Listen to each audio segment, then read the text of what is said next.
Can everybody hear me? No. Read? Away yesterday. Hey.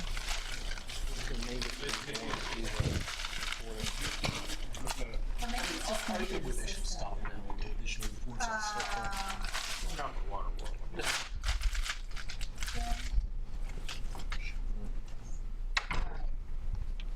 We're going to start. Hi, everybody. This is the RENCI Brownbag lecture for February. These started as very informal, and we're starting to be a little more formal about trying to offer them every third Wednesday of the month. That may change once in a while, and offering outside audiences to come in as well. So welcome all you non-RENCI people from campus who managed to make it out here today. Today the topic is developing a secure medical research workspace. We have 3 speakers that'll share duties, starting with Michael Schaffner, who is a senior research software engineer here and also adjunct faculty with SILS. Phil Owen, IT developer here at RENCI, and Xiaoshu Wang, who is a senior biomedical researcher. So we're going to start right off with Michael. Welcome. Thanks, and thanks everybody for coming out. And see, some of you have your lunch, which is in the true spirit of the RENCI Brownbag. That's how I kind of got started. Lunchtime talk. So today we're going to talk about developing a secure medical research workspace. So this is not just a clever name for the presentation. Typically, I like to start presentations of this nature by giving kind of a hard, concrete problem, if you will, or sort of a pain point, and what are we doing concretely. In this case, I thought it might be better to just start with a little bit of context and sort of to give the flavor for the nature of this collaboration, the breadth of it, the depth of the collaboration, and the various people and institutions who are involved with the collaboration, just to kind of set the stage with that. So let's start up here at the top. The CTSA Clinical and Translational Science Award is an NIH program that is focused on what they call bench to bedside, which is translating medical research into tangible clinical outcomes for communities. Here at UNC, we have a CTSA-funded institute called the TRACS Institute. And it's actually one of the major institutes here, if not the major one. I guess along with probably with Lineberger. So TRACS is this project is really sort of under the aegis of TRACS in a lot of ways, and in terms of this project, TRACS is providing sort of the use cases, a lot of the project infrastructure in a way, and the drivers for what we're doing. School of Medicine is also part of it. UNC Hospitals, SILS, and of course RENCI is in here. We're doing mostly the technology and R&D component of the project. So some credits. Long list of people here. There are actually probably some others as well. These are the main folks on the project at this point. Javed is PI of it. He's at SILS and also is director of the Bioinformatics Core. Is that correct? He's in the room. I'm looking at him nodding. Charles Smith is director of informatics here at RENCI. Brent Lamb is IT director at NC TRACS. These are the speakers today, myself, Phil, and Xiaoshu. Casey is another guy from RENCI. He does infrastructure work and security and has helped us out a great deal. Ray DiOrio is at TRACS. He's essentially a research analyst. He helps researchers get their data to them. Ken Langley at School of Medicine is our networking guru. And Eric Scott, we try to steal some of his time when we can, as sort of general all-around DBA security kind of white hat type guy in most cases. So anyway, you can see from this that we have a large team here, and the takeaway from this is that this is highly interdisciplinary, and we're pulling from all these folks' expertise to ensure the success of the project. All right, so now, what is this? What are we doing? The drivers, the problems. Protected health information, PHI data must be protected at all times. Well, that's kind of a no-brainer. But the question is, how do you do it? Well, it's not easy. And so to deal with it's definitely not easy. It's hard. And to kind of get a handle around, or get a handle on that is kind of what the project is about. At a deeper level, though, lack of a security solution for working with PHI is impeding translational research, meaning that the TRACS Institute has the Carolina Data Warehouse for Health here, which has got a ton of clinical data for use, hopefully, by researchers and clinicians. But the problem is, how do you get it to them securely? Well, you can provision it, stick it on a floppy or something, or a USB key, and then it goes off to some researcher, and then what happens? We don't know. Do they lose it? Don't know. Does somebody break in and take it from them? Don't know. Okay, so clearly right at the margin, we have to have an answer for this problem. We have to be able to figure out how to solve this provisioning problem, to provision this data in a way that everybody can feel like it's actually going to be safely and securely handled. So the vision of this project, the first piece, provide a convenient, secure access mechanism for this PHI for UNC healthcare professionals and researchers as well. What this looks like, and Phil and Xiaoxu will get into this more in depth in a few minutes. The basic overview is we have this container that has the PHI in it. Back here is the data warehouse, and right here is the boundary between the data warehouse and TRACS and the TRACS Research Institute research analysts. And then the workspace is somewhere in here. Researchers are out here. So we want this boundary here to be strong, mainly this boundary. And the way this plays out is that a researcher, user A in this diagram, will have a workspace provision to them, secure workspace provision to them. The data from here goes to here. They use it, they do their project, they do their research, get results out, and then when they're through, it just is wiped, essentially. It's gone. So nowhere have we had data going from here out to somewhere, the interwebs somewhere, and picked up or off somewhere over here and lost. So that's the first thing we're trying to accomplish. The second thing is, I don't know if anybody can tell what this picture is. It's a bit cryptic, but other than just a splotch of paint on a tree, it's a trailblaze. So the idea here is for this project to help set a direction, help show bring out some leadership in this space that other people can use, so that we produce this system, but it doesn't just sit in a box somewhere or sit on a shelf. It's disseminated out there because there's a lot of need for this type of solution out in the medical research world and in other broader contexts as well, not just there, but since we're concentrating there.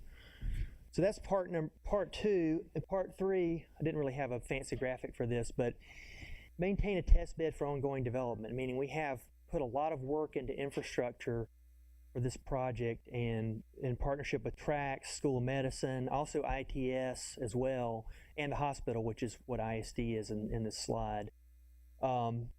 We put a lot of work into this environment, and we want to maintain that going forward so that we can keep this thing up to date. What's the overall strategy for this project? I thought I'd just throw this up here just to put it at the high level. The philosophy of defense in depth, which is a term I think that originated in the intelligence agencies, describing a basic approach for creating a secure environment of whatever nature. It basically means that you don't just put up one wall, or one answer to one set of problems, one type of wall. You try to produce other ones. You try to create at every level some sort of defense, so that you're not just counting on some Maginot Line or something sits out there, and when that is breached, what happens then?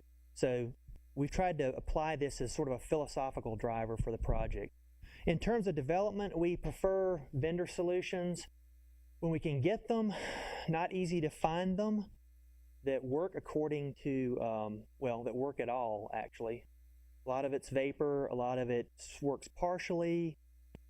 Some vendors do one thing well and fail in other areas, but in general, it's very hard to find anything that actually does what we want it to do here. So, we'll take off the shelf when we can get it, but we also have the ability to integrate some custom code as needed. And we have some CS folks in the audience I see who are doing really good work in that area. We'll mention them a little bit later.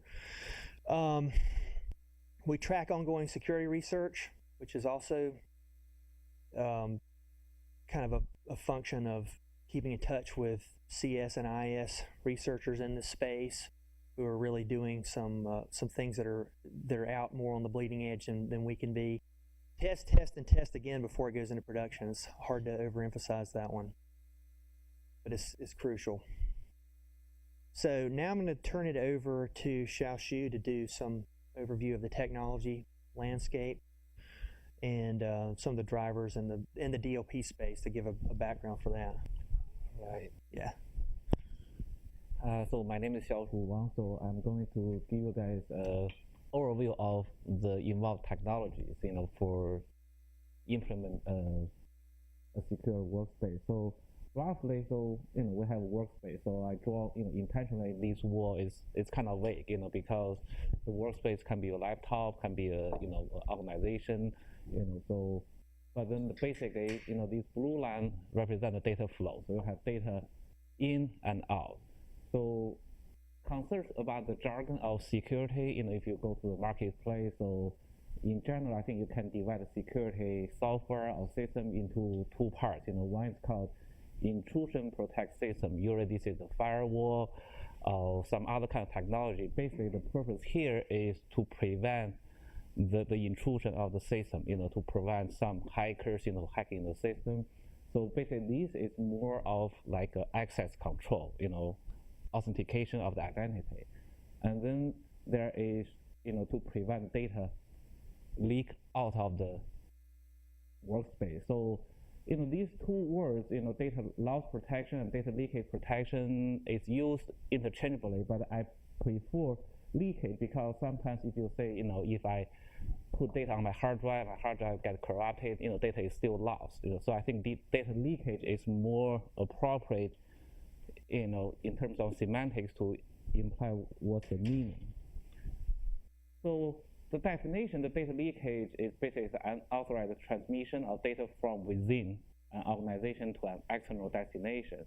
So it just need to emphasize a little bit is the unauthorized doesn't mean intentional. So a lot of leakage actually is leaked out, unintentionally. So this is actually a data I obtained from InfoWatch. This is their report, Global Data Leakage. You can see actually half of them is, the data is lost by, through, inadvertent event.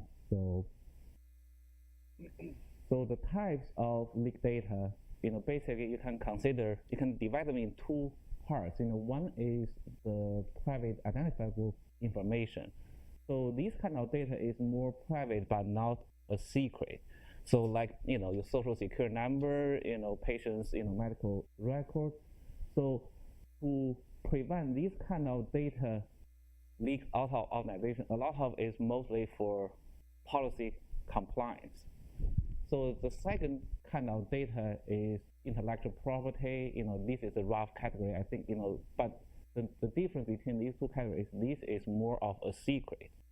It's like, the company's source code, military secret, government secret. So this is not private, but it's kind of, need to be guarded very heavily. So this, again, is the data, the report from this report. You can see actually 90% of data actually is personal data. So we are in this medical space, so we can see most of this, is leaked. So I guess maybe government or company, or military, they have their own way to, because their access channel is very limited. If you want to access a military database, I guess, you have to try very hard to get a, some kind of username and password, but then private information, like hospitals data, it can be accessed by many people. So it just this give you an overview of the landscape of the problem. So the leakage channels, so there are, the data can be leaked out in many ways. You can leak out through hard copies. Actually, this is a significant amount. Like 20%, 1/5 of the data leakage is through actually papers.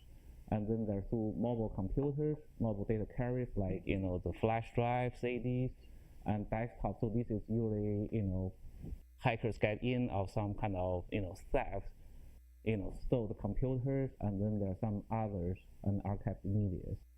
So this report put email, separate from the internet, through HTTP, FTP. But I think, this is the same, way because it's all through the internet. So this is an interesting graph, because if you see the leakage by channel versus an intent by the combination, you can see actually the inadvertent loss by hard copy, significant jump, to like 40%. I think the reverse trend is most of the intentional, data, intentional stealing of private information or secret, is through the desktop and hard copies. So most other, I think, is similar, but these two is kind of interesting. So then, we know there will be a problem, so what we can do about it, right? So we have a workspace. Of course, the first step is to build a wall, firewall. So this is kind of to identify who is coming in. So the next is you have to do encryption, because you can, if you put data, you encrypt your data, and if, say, someone steal your hard copy, if they don't have the key, they will still unable to know what it means. So the third way is to make thin client.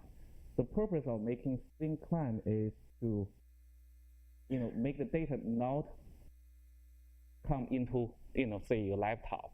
So then, people have to come here to steal this data instead of, when they steal your laptop, if you don't have data in there, so, of less data in there, so the risk is going to be smaller.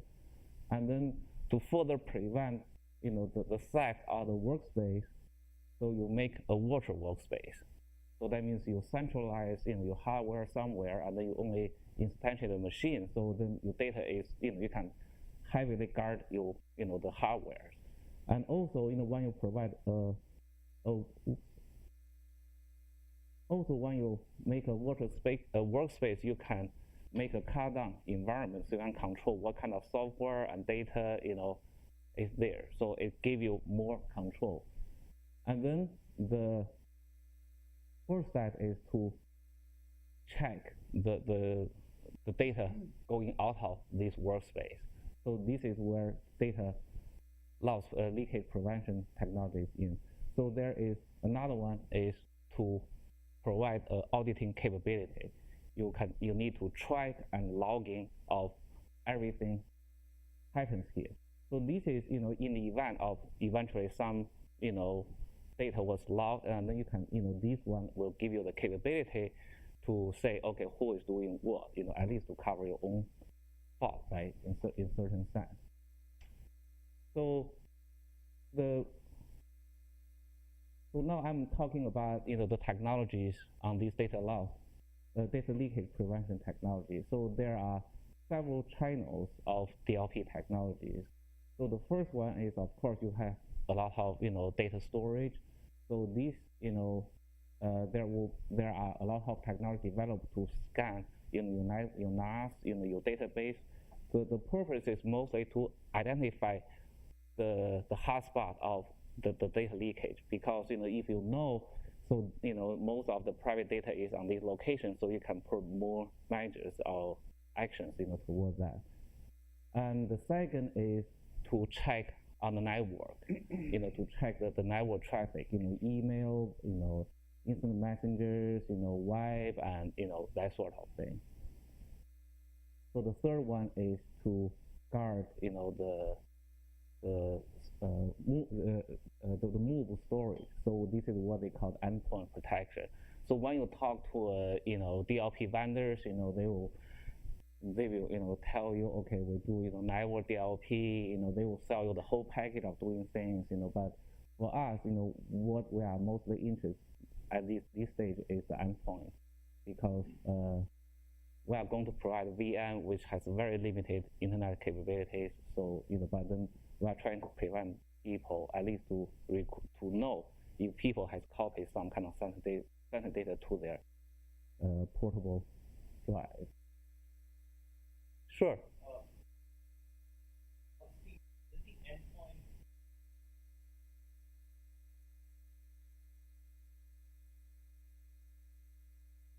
the room and the VM, you provision the VM and I can access the VM on a box that you completely control. It's not like I can RENCI and RDP into the box. Yeah, so you go to a box, but then we are going to set policies to allow you to either sort of move the data. The hospital is going to provide you have to go through a bunch of protocols Right. to say, okay, I want to do something about some data. So then the hospital, we are going to provide a network storage, on that kind of data. But then we are going to control if you can copy that data from that storage to some other channel. So that is kind of what they said in the endpoint protection. So I guess my question was more in terms of, you have a provision of VM on the server, Yeah. and the medium of access to that VM has to be through some, you have to allow access on a computer. Yeah. Is the computer always owned by No, the access computer is not owned by. And we're actually going to get to that topic in my section. so Okay. we can Yeah, sure. hold on Yeah. just a little. So here, for here is we are talking about the VM, not the client machine. Okay, I was just wondering. No, Yeah. I'll wait for a second. But you can implement the whole thing on On a laptop, or you say if you issue someone a laptop with and then you can set up the same thing. So that's why at the beginning I said that the workspace, the boundary is vague. So the network DLP has two kinds. One, is you can, it's bridge-based. Bridge-based is basically you set some machine, in between the two computers. I think they inspect the data at the packet level. Yeah, I think I forgot to mention, the DLP is the key of DLP is they inspect the content.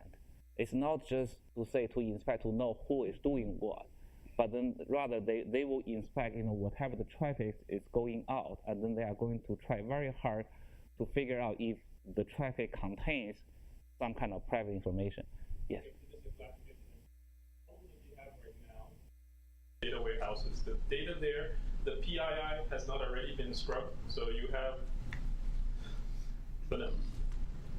I don't think it's scrubbed, but some of the information is going to be de-identified, to be maybe probably say the social security number is probably kind of a pseudo social security numbers. But then the thing actually, what I think what is informatics, right? So if informatics means I give you a bunch of unrelated information, you can eventually figure out what it is. So it's kind of a dilemma, about the identification, because if you totally de-identify the information, that means you can never figure out what it is. But then when you do informatics, the purpose is trying to get a bunch of individual information and figure out what it is, right?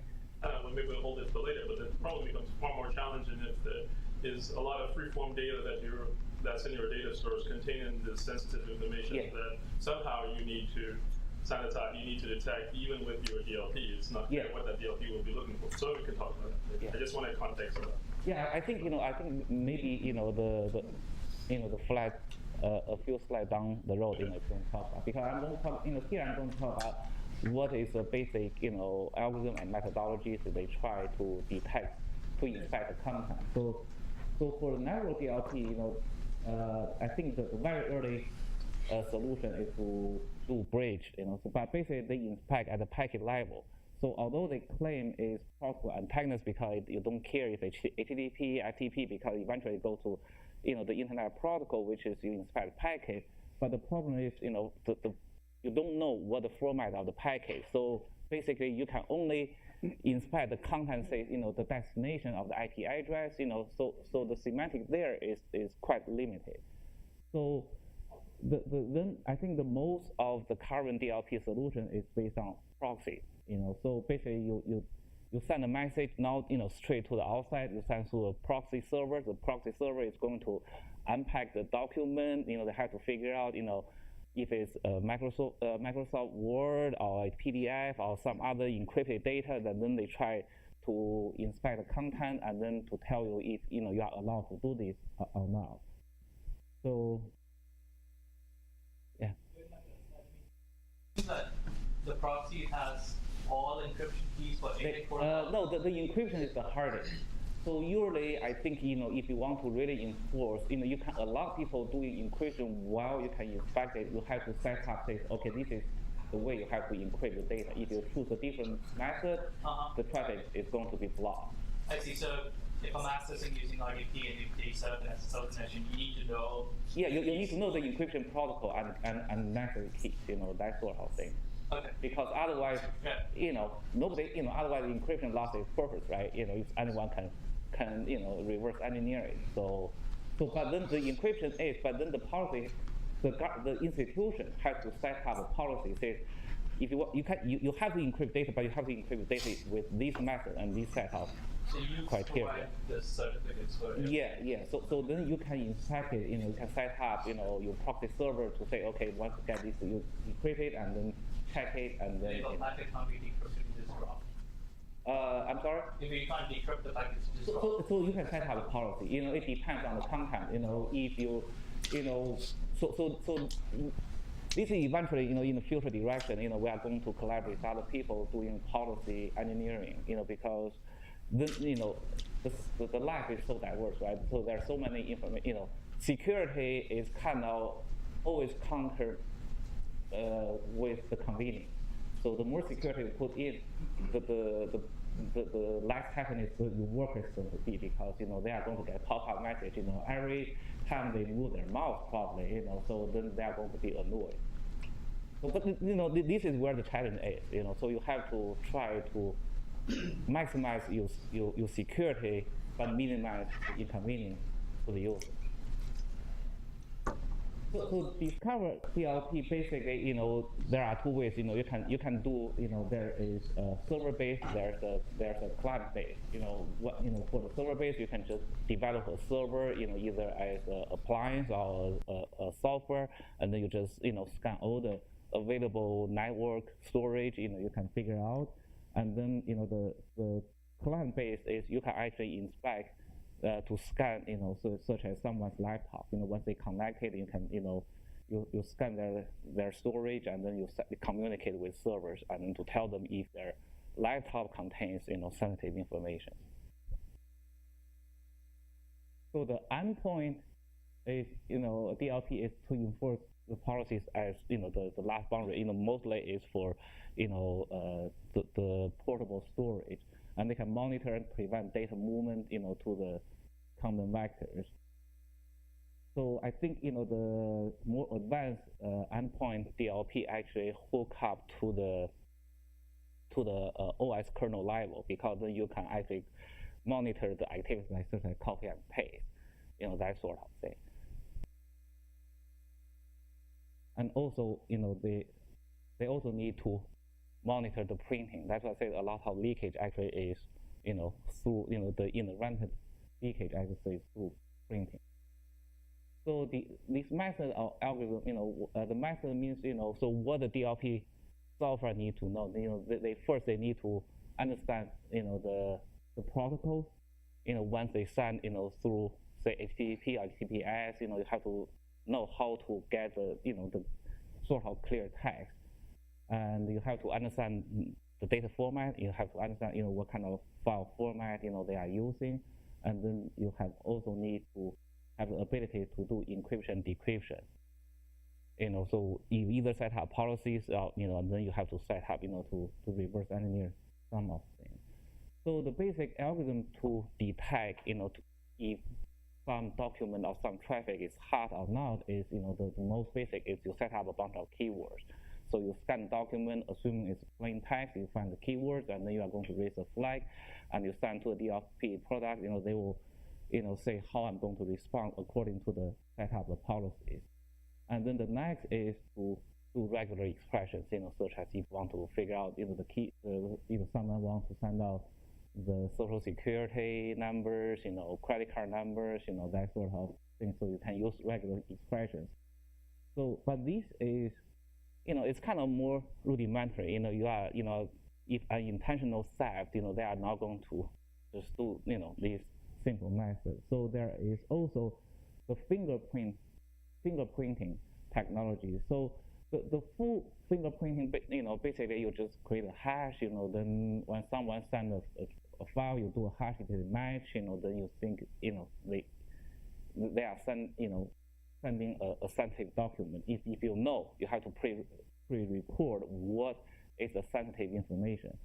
And there is a more advanced, which is the partial parsing, or a cyclic parsing. So basically they take a document, so they just, do a hash, by a certain size and move it along. So they do a cyclic hash. So they create a collection of hash. So when when there's an outbound traffic, so they are going to do the similar thing. So if there's one match between this hash to this collection of hash, they are going to think, someone is trying to copy maybe a part of the content, from the sensitive document to the outside. So, and then of course, there will be statistical analysis, because all these methods, cannot prevent, someone say, to move data from here and there, and then trying to manipulate the document and then trying to send and to pull. So then there will be a statistical analysis, and then there's, so these, I read somewhere, someone says, this is called a conceptual lexicon. So basically what, because, they try to patent their, algorithm, so I don't know how exactly it works, but conceptually, what I can understand is they try to build a model, say,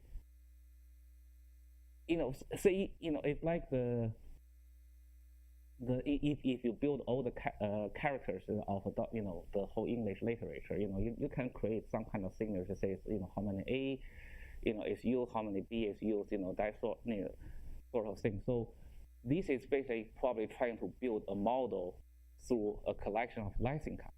But then, then say if you have a shape, like, S curve, right? So then when people trying to change the lexicon, say if I use A to represent B, right? But then if the whole model still matches, so they will think, this is still the sensitive document, they're just trying to, to camouflage it.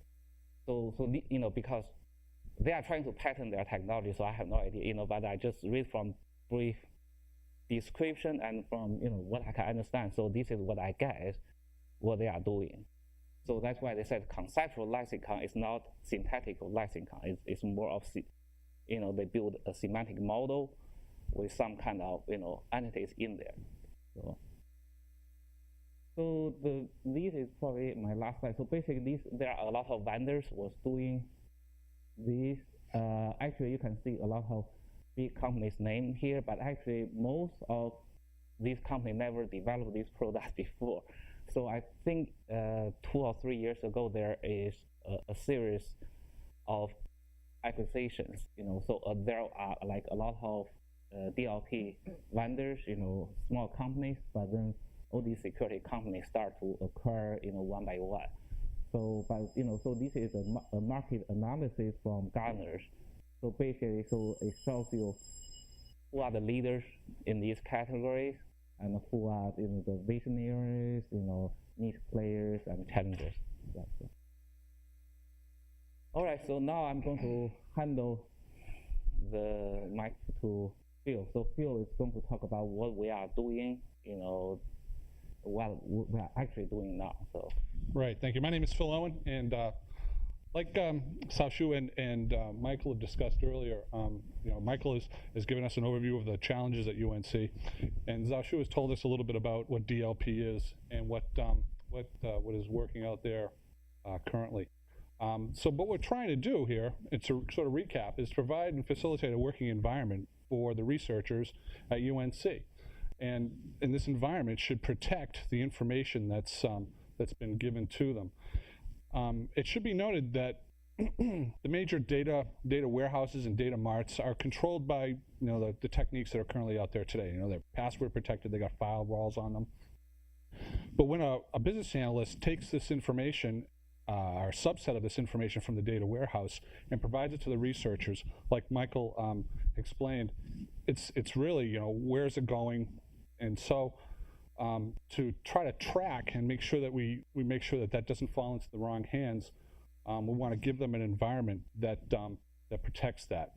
So for the researcher, we're going to have a protected environment, and this environment will make sure, and just to be clear, we're talking about DLP endpoint right now. We're not talking about data in motion or data at rest right now in our first prototype.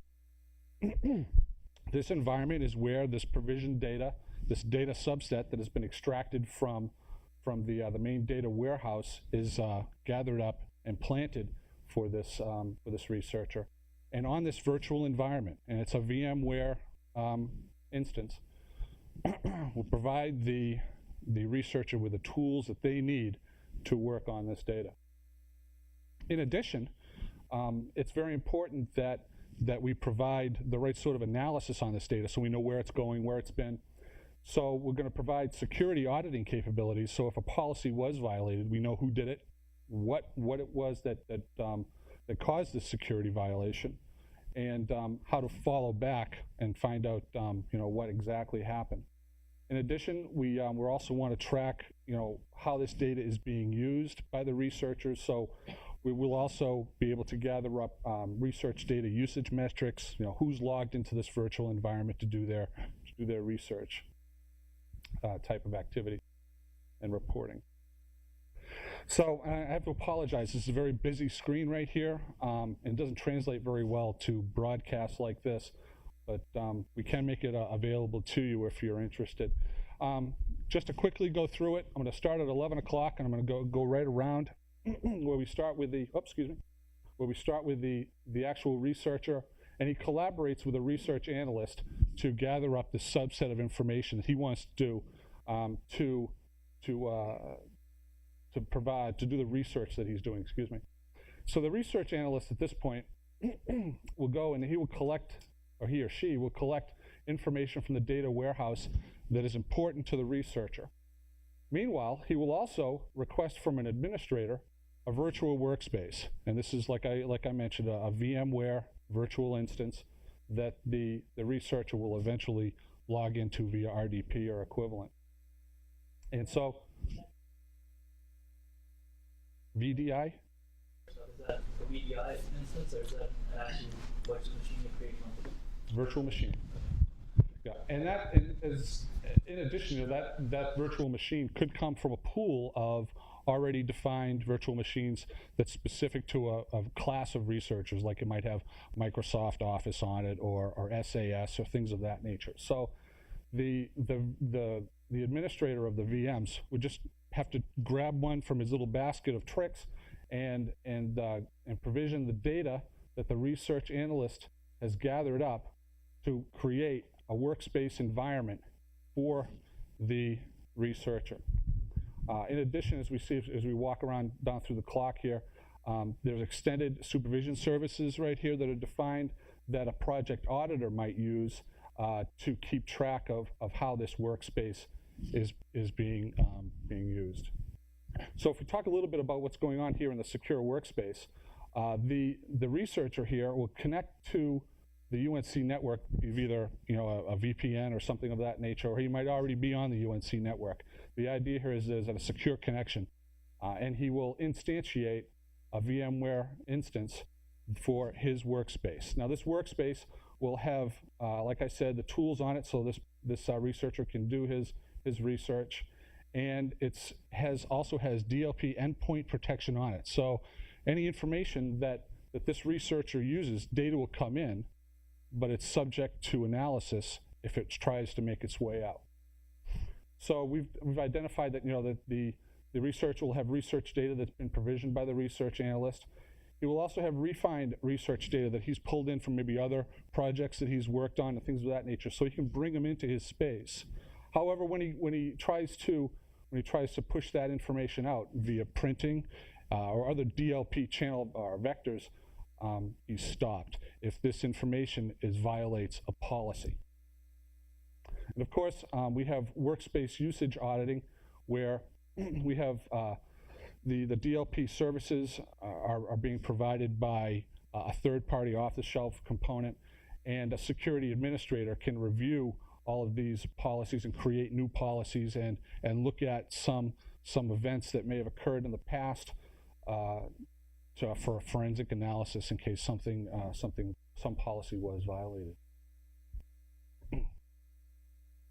Physically, the physical layout of the system that we have right now, currently we have 3 rack servers, IBM X3550s, two CPUs with 6 cores each, running VMware ESXi version 4. And each one of these regions right now, we're using to create a virtual environment. And the virtual environment that we've defined so far has a DLP server. And right now our prototype is using Trend Micro, and a number of client VMs which represent the virtual instances of virtual workspaces that the researcher would connect to.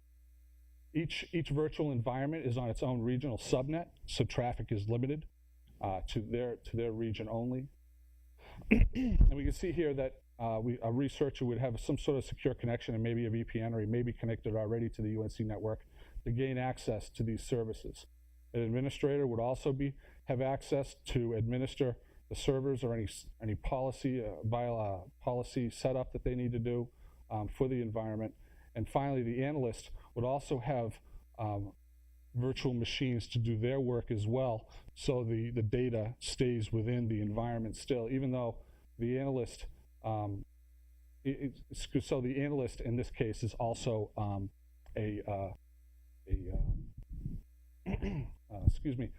is also a user of this information, as he's providing it to the other researchers over here.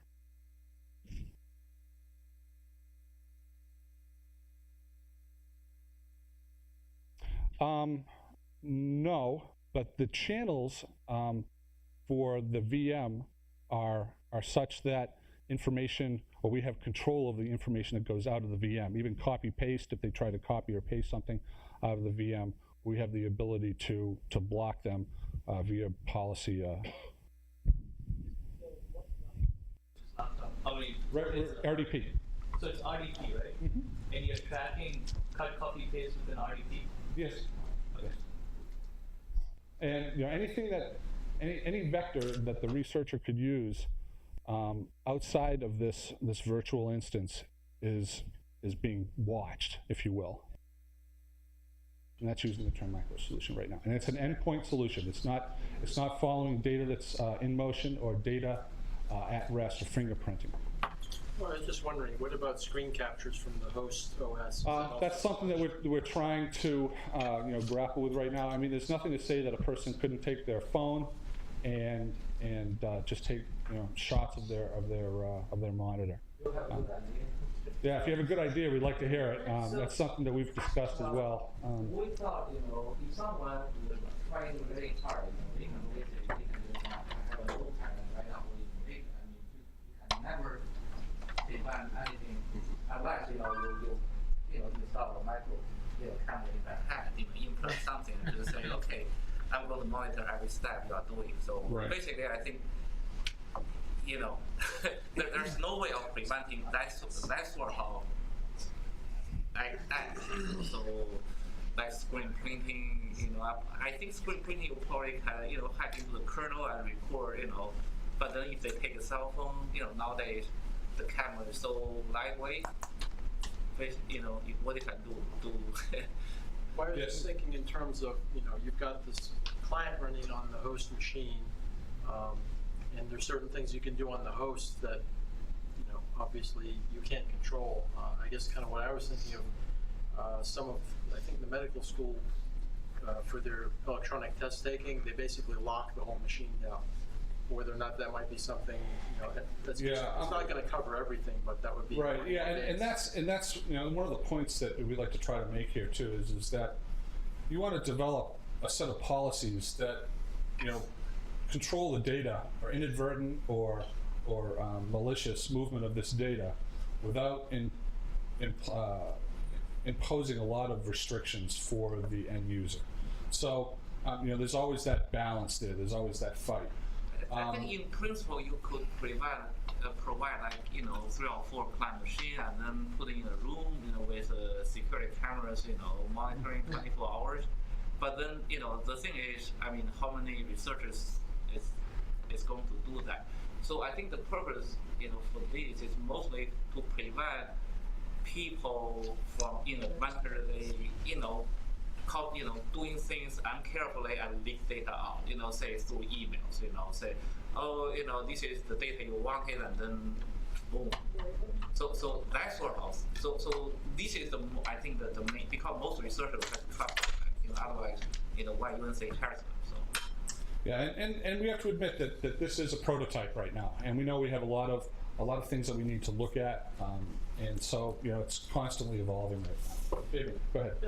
Bill, can you clarify why is there a need to have unfettered access from the VM instance? For instance, you said you want there's this tension between making sure that you don't tie down the researcher too much, but you envision that they need to have the ability to have HTTP connections out, or what are some of the restrictions? No, we don't have. Well, yeah, and it's, so far, we're developing policies right now. HTTP, they might not have.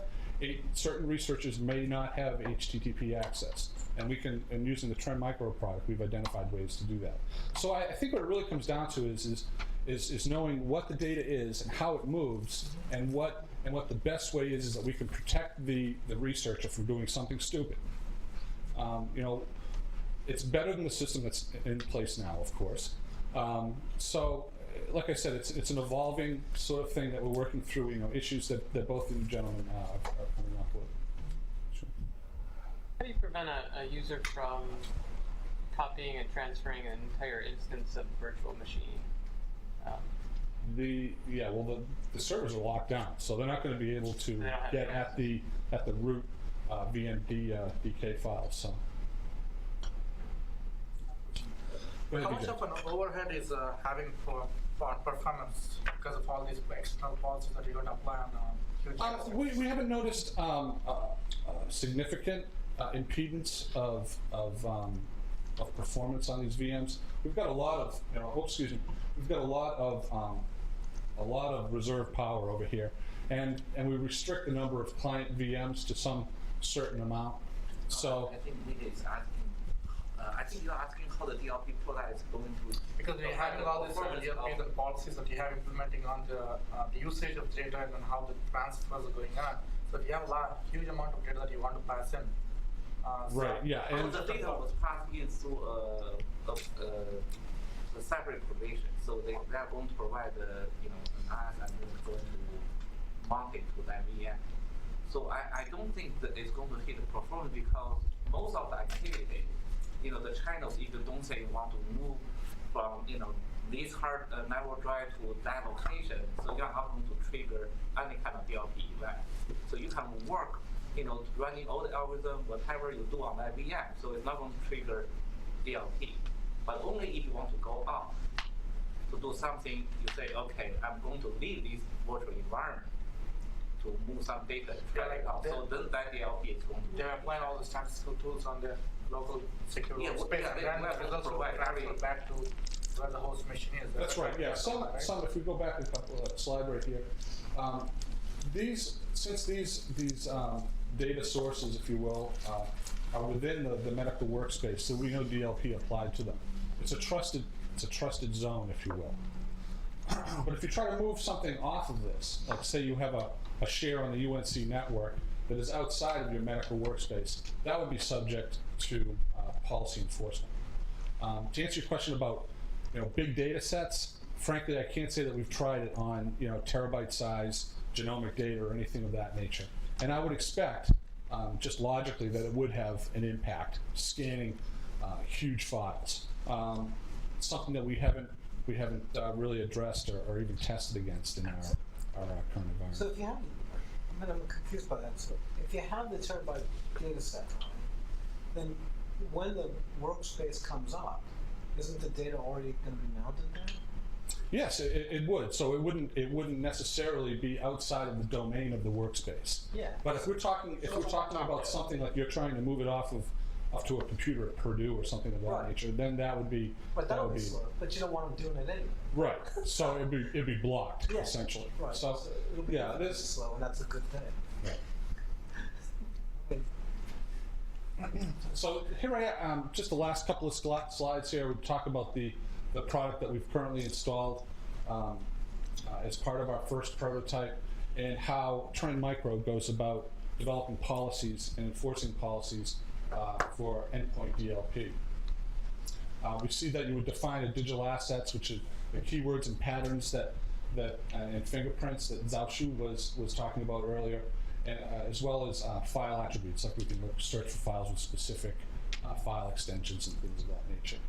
The second step, of course, is to create templates that house a number of these digital assets that they're talking about here, define the rules about of how these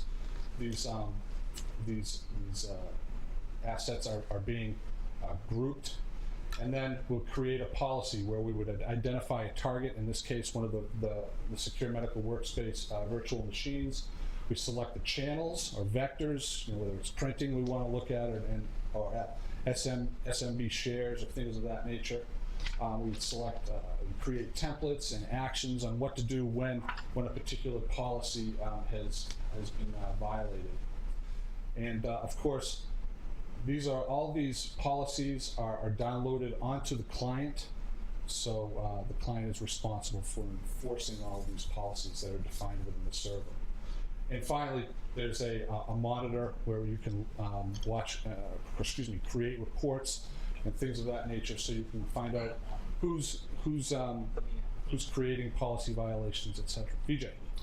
If he's doing a derivation of the existing data set, can the client or the researcher enforce his own policies on the particular data set and then upload back to the policy manager or something like that, so that can be applied on that data set wherever it goes? If a researcher would like to create his own set of policy boundaries, if you will, he could relay that to the virtual machine administrator or whoever is administering the server for this to create a new policy. Like, say for instance, a researcher has a team of individuals that are working for him, and certain individuals can and can't do certain things. The Trend Micro product will allow for taking and applying policies and different policies to specific virtual instances. Okay, not specific to work that he has done, but to the instance itself. I don't think anyone is going to create policies, for his own company, because most of policy is set up, for say HIPAA compliant.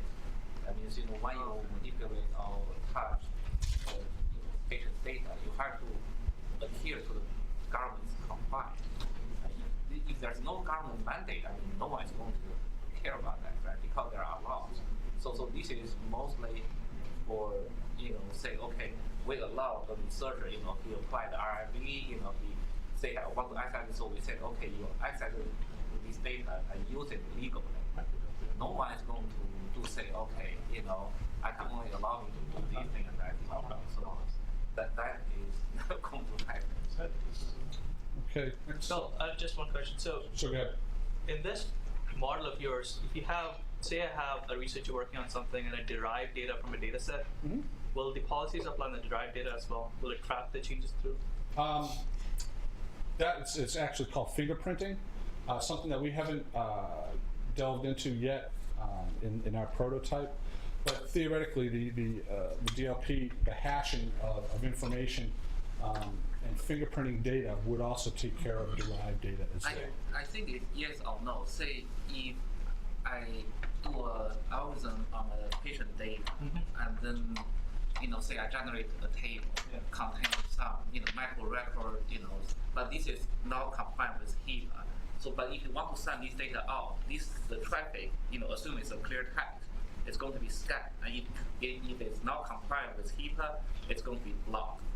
But if you say, I'm going to, move this, field, if I really want to get it out, I kind of, doing a pattern, I run my own, just kind of shift the character, and then you try to get out, and then you probably can, go through without being detected. So that's why, in the future, we would like to use you guys' technology is to at least to tag it, to say, okay, we don't know for sure, the data contains, but we know at least some dirty data. Right. Is out. So that's for mostly for auditing. So if something happens, so we know who is doing what, right? So if we know eventually some news says, okay, this kind of data is leaked out, so we know who is using it and who has transferred some kind of dirty outcome from the sensitive data. So the current solution you have right now will scan every single packet going out and do a regex match on every single packet. Yeah. So any content leaked out of the workspace is going to be inspected. So have you guys done like performance studies on that to see? No. Not done So we are now our purpose is trying to implement the prototype and make it work, and then we are going to figure, to worry performance of. And does it work? Yeah. It works. Yeah. Yeah, as you can see right here, this is the console. Phil, I just want to say one more thing on the performance thing. Typically, what we've envisioned is that a lot of data is not going out. What's going to go out is stuff for a paper or some condensed results, but not like if you can bring whatever you want in. You can bring terabytes in principle, but nothing like that's going to typically go out. Not for our use cases. So Phil, you're under the impression that, let me give you a simple case. So I have data, sensitive data that I have access to. That's I've now just created a PDF of some examples from that data. Trend Micro is going to flag that for you? Well, if it were a vector PDF file, is that what you're saying? Yeah. So it doesn't have the actual text in it. But if you print it as an image, so Trend Micro. No, I'm just trying to get the capabilities that you've tested that you currently think are available in Trend. What do you think, Phil? Is going to do that or not? No, it will not. It will not. If the PDFs can be created with vectors and not have any text in them per se at all. So that would not be a scannable content. However, if you don't give them the tools to create PDFs on it. It seems to a lot come down to how you define the policies, right? I mean, you could lock everything down. And so how much of the project is getting the technology set up, and how much of it is the policy creation? Well, right now we've concentrated a lot on just finding the right off-the-shelf products that would satisfy the policies that we know about right now, with some of the obvious vectors and protecting some of the obvious vectors. So some companies' product has pre-built set of policies. They keep a compartment, so you can just load it up. Because they are going to use their, they know what kind of field they are going to scan with their technology. So you just set it up, say, all these kind of data contain, tell me, and then, but you are going to probably set up the actions. Say if you want to ask them to conform or send a report. So these actions, but then they are going to set up the inspection policies for you. So. Okay, so I've just been a bit motioned that we're sort of out of time here. I just want to quickly discuss some of the future directions that we're going with this. Obviously, there's a lot of moving parts in this, so we're looking toward trying to define ways that they can automated virtual environment creation capabilities, sort of things just to help out create these environments. We're also collaborating with other folks that are in this space. The guys are asking the really tough questions over there. Fabian Monros, UNC Computer Science, and some of the stuff that he's done in data governance. And just recently we've engaged Elisa Bernardino at Purdue. She's a professor at Purdue Computer Science, and some of the things that she's been doing about creating and maintaining policies and things of that nature. So here we are. Any more questions? Yeah, that's one more. Back 2 slides. Just from your experience, since the last time we talked, I know you guys. Sounds like you've gone pretty far, so that's great. That you're looking at a couple of vendors and trying to decide which ones you're going to go with. Seems like you selected Trend Micro. How much of your own analysis have you done to be confident that this is not vaporware? Yeah, I mean, we've done some testing with the Trend Micro product. Yeah. We've identified, frankly, we've identified a couple of bugs, a couple of holes in this that we're working with them on. One of the reasons why we picked Trend Micro is their price point right now is very reasonable. Some of the other vendors are up in the 25K range, and right out of the gate we've sort of disqualified them. So we're working with what we have right now, trying to make sure that all the policies and things that we've defined are at least being met at some level with our first prototype. And a follow-up to that, do you have any case studies lined up, like number of people ready to, some data sets that? Yeah, as a matter of fact, we're just starting to work with some of the business analysts over at UNC and to provision an actual VM and get them working with it and get their feedback on some of this. So that's our next step right now is to initiate that process. Very important. Thank you. Go ahead. How are you going to handle much of the various software packages that the researchers need to use to deal with the data? Right now, we've identified sort of a baseline researcher workspace tools that are just Microsoft Office, SAS, those sorts of things. And we take those and we create a baseline VM package that you can pull out of a basket and customize further depending on what the researcher needs.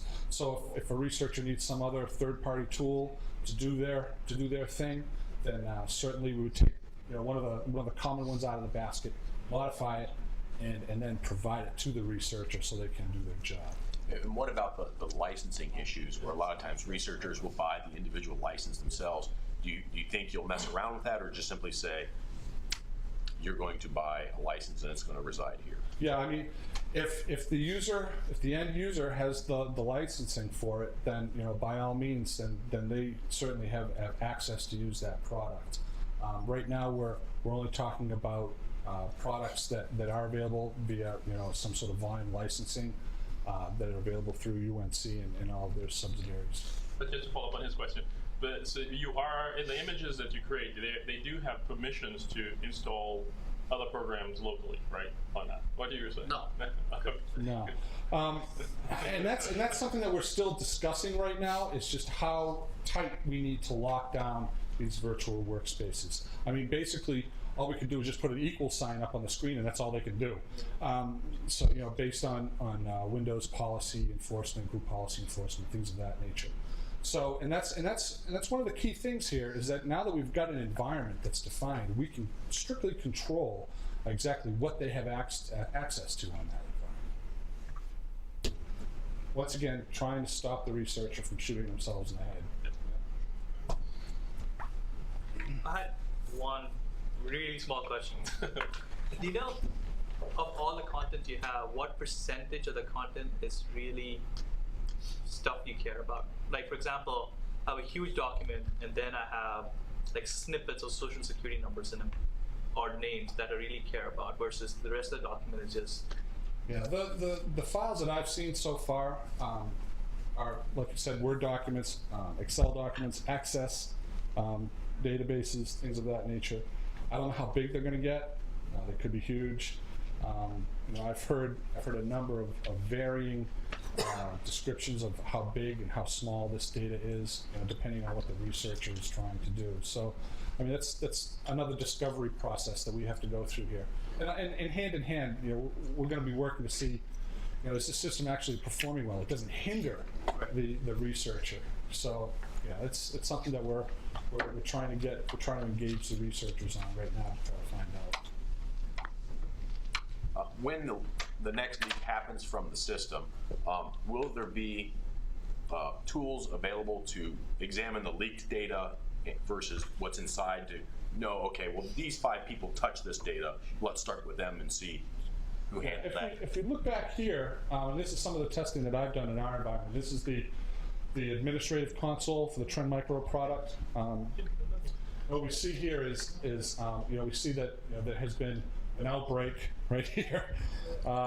What's happening over time, what virtual machines and what users were causing these events.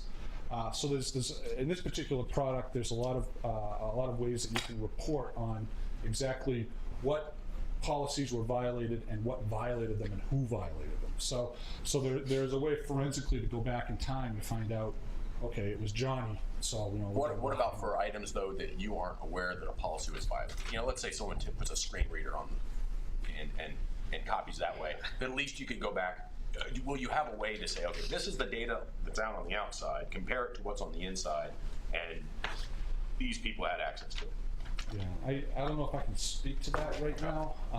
It might be something to consider just for, it's not going to prevent a breach, but it's a bit of CYA once it happens. Yeah, exactly. And yeah, and that would go along with the whole forensic analysis of, you know, what is the data that got leaked and compare it to, you know, what has been provisioned. And certainly there are no tools right there that are involved in our endeavor here that does that automatically. In principle, you can set up a very tight security. You can, you know, because I don't know about Trend Micro, but I have watched some other companies demo. You can, if you suspect any kind of traffic, you can quarantine, and then you can ask the security officer to inspect the content, and then before granting them, you know, a green light or red light. So you certainly can in this environment, because now you take over the environment, right? You check all the outbound traffic. So it's a matter of convenience versus, you know, how much kind of you get about your data. So in principle, you can just ask someone to, you know, say, oh, their supervisor had to sign out of some content. So, you know, that's what. Okay, I just want to make it known that for internal RENCI users, this PowerPoint presentation is up on SharePoint. And for any external people, or people external to RENCI anyway, if you want a copy of this PowerPoint presentation, just leave your email address with me, and I'll make sure that you get a copy. All right, thank you very much. Thank you.